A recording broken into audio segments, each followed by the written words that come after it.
子榮議員。主席，我發言係支持2025年撥款條例草案。我記得財政預算案當日我嘅評論就係穩發展、保基層、勞資合作、保持動力。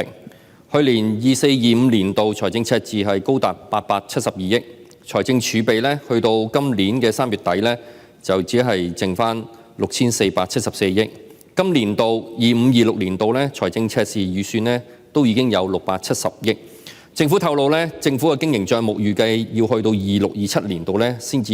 恢復盈餘。但我都係對政府嘅工作咧係有信心，亦希望社會大眾能夠係理解政府當前面對嘅財政壓力。政府係有必要咧喺各類嘅財務政策上邊咧作出決定。自然係有人會失望，亦都擔心咧影響到佢哋自己嘅生活壓力。我期望政府咧係可以作出預案，制定方案咧解決可能要面對嘅問題，避免社會係出現嚴重嘅問題。亦都要做好咧穩定民心嘅工作。要改善經濟，唔係單靠政府一方面嘅工作。香港各行各業嘅投資者、普通一個小本經營者，甚至係大企業，都有責任同埋義務咧參與香港整體嘅社會經濟發展。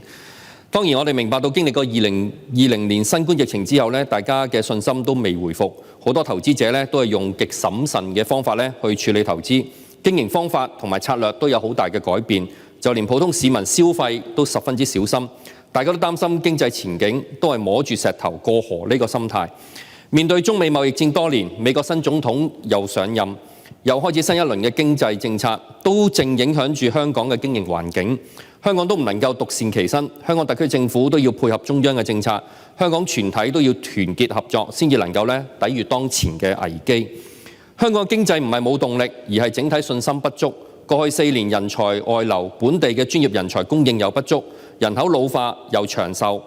基層嘅勞動力又唔足夠，對香港嘅發展確實係有好大嘅影響。但同一時間，經營者嘅成本上漲，租金價格亦都冇明顯嘅下調，最後都係打工仔一族係承受呢個後果，減薪裁員係不斷出現，再加上政府批准係輸入非本地勞工，亦加劇本地工人嘅薪金水平下降。呢啲亦都係間接影響到本地工人嘅供應。政府必須要明白，香港現在唔係冇本地工人係供應市場嘅需要，而係工資水平低，追唔到實際嘅水平。另一方面就係就業配套服務不足，例如托兒所嘅供應、幼稚園嘅資助額等等，都係不利於釋放婦女嘅勞動力。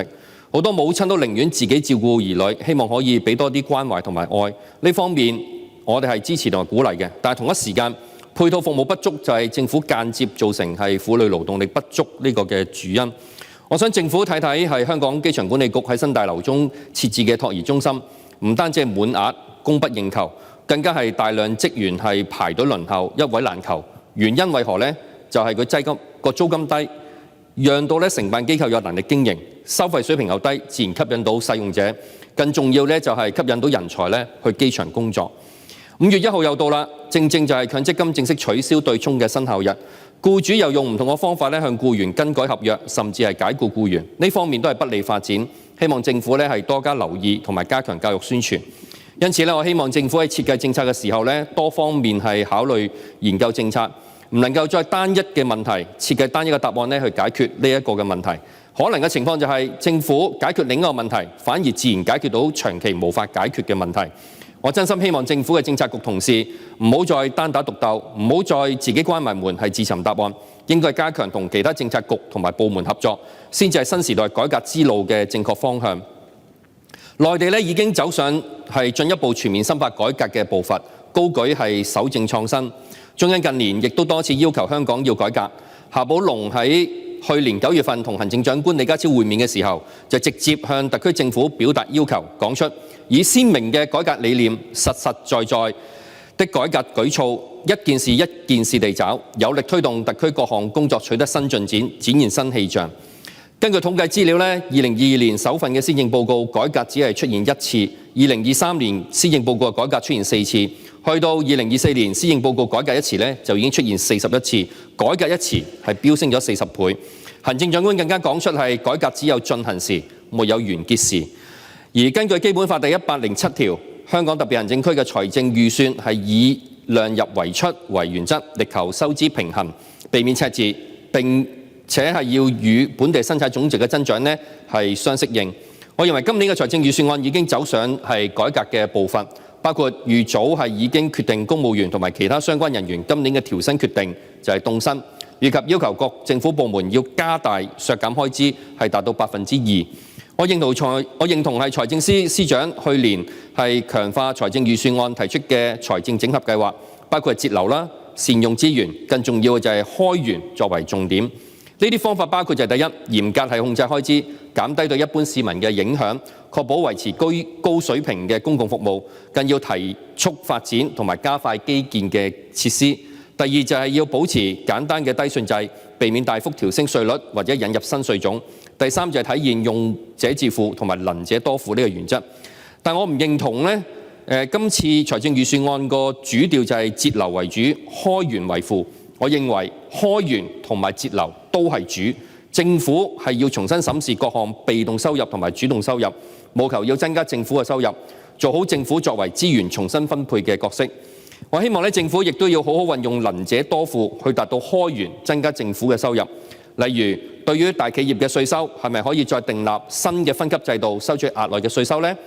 又或者係咪可以將一啲涉及行政安排嘅政府公共服務，真正落實係用者自負嘅原則，廢除免收或者減收呢啲機制呢？免收同減收嘅安排，政府喺好環境嘅時候當然係收到掌聲，但喺困難嘅時候呢，唔單止要面對政府經營公共服務嘅困難，減開支嘅時候又同一時間向員工開刀，加薪又加唔夠，應加嘅時候又凍薪，影響到公務員嘅同時呢，亦都影響到私人市場，全港打工仔女呢都受到影響。要重新收費，再回復正常收費，或者按現況增加收費都受到壓力。我希望政府喺呢方面嘅政策，政府要真正做出改革，避免長遠係影響政府嘅收入。最後我想係集中講講政府喺削減開支嘅安排。現時嘅安排係政府部門按去年嘅開支制定新一年嘅預算，政府部門為免喺新一年度嘅開支係受到減少預算，就會喺年度尾嘅時候用盡晒所有預算開支。呢個慣性嘅做法咧已經存在多年，根本無法減少政府嘅開支，只會越變越大，亦都達唔到係改革嘅成效。我建議政府採用一個獎勵嘅機制，讓政府部門可以節省年度預算嘅金錢，可以留返喺部門作為未來發展之用。並且採用係積分制，讓較高節省率嘅部門可以提速申請進行新嘅工程或者項目。此外，節省到嘅預算，政府可以成立一個新嘅投資基金作為長遠投資，讓政府部門可以係發展創新項目，有助政府部門真正走上係守正創新嘅道路。